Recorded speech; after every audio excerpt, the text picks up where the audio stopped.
Hello and welcome to Polity Revision Questions. Let's look into the first question. The Parliament of India acquires the power to legislate on any item in the state list in the national interest if a resolution to that effect is passed by Option A. Lok Sabha by a simple majority of its total membership. Option B. Lok Sabha by a majority of not less than two-thirds of its total membership. Option C. Rajya Sabha by a simple majority of its total membership. Option D.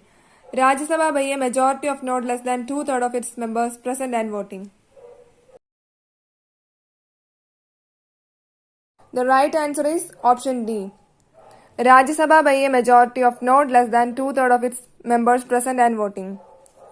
The Constitution of India confers some special powers to the Rajya Sabha. These exclusive special powers are mentioned in Article 249, Article 67 and Article 312. Article 249 deals with the Parliament to make a law on a subject enumerated in the state list. Article 67 deals with removal of Vice President.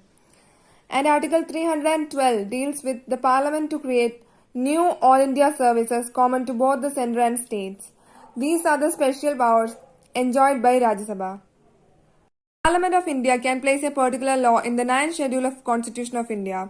The validity of a law placed in the 9th schedule cannot be examined by any court and no judgment can be made on it. Which of the statements given above are correct?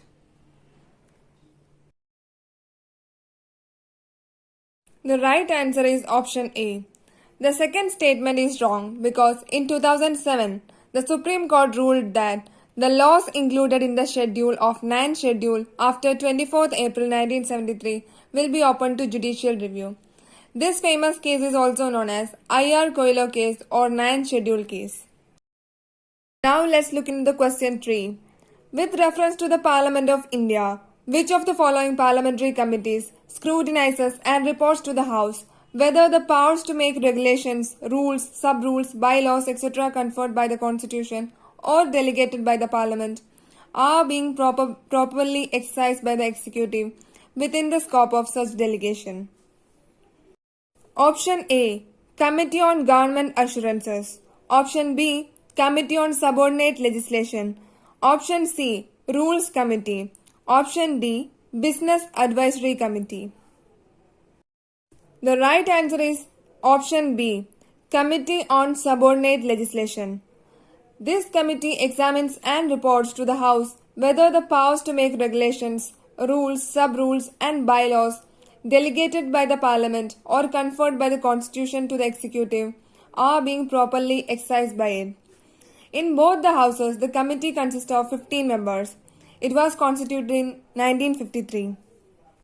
The Committee on Subordinate Legislation comes under Committee to Scrutinize and Control, which is a parliamentary standing committee. Parliamentary committees are broadly classified into standing committees and ad hoc committees. All the parliamentary committees are very important with respect to the exam. Question number 4. With reference to the election of the President of India, consider the following statements. The value of the vote of each MLA varies from state to state. The value of vote of MPs of the Lok Sabha is more than the value of the vote of MPs of the Rajya Sabha. Which of the following statements given above are correct? Option A, 1 only. Option B, 2 only. Option C, both 1 and 2. Option D, neither 1 or 2. The right answer is option C, both 1 and 2. This question is with respect to the election of the President. Let's have a look into the Electoral College of the President of India. The elected members of both the Houses of Parliament, the elected members of Legislative Assemblies of the state, the elected members of Legislative Assemblies of UTs of Delhi and Puducherry. Question number 5. The accounts of which of the following are not audited by CAG, the Controller and Auditor General of India? Option A. Municipal institutions. Option B. State governments. Option C. Government companies. Option D. Central government. The right answer is option A. Municipal institutions. The Controller and Auditor General of India is vested with the power to audit all the institutions like state governments, government companies, and central government, but not municipal institutions. Question number 6.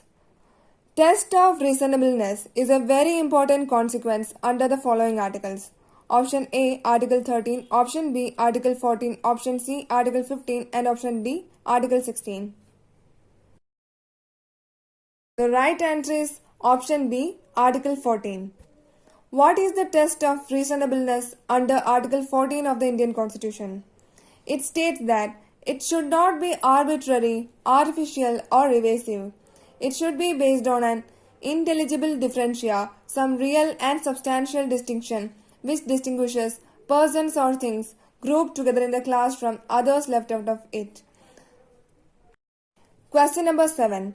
From which constitution India has borrowed the provisions related to Amendment Constitution?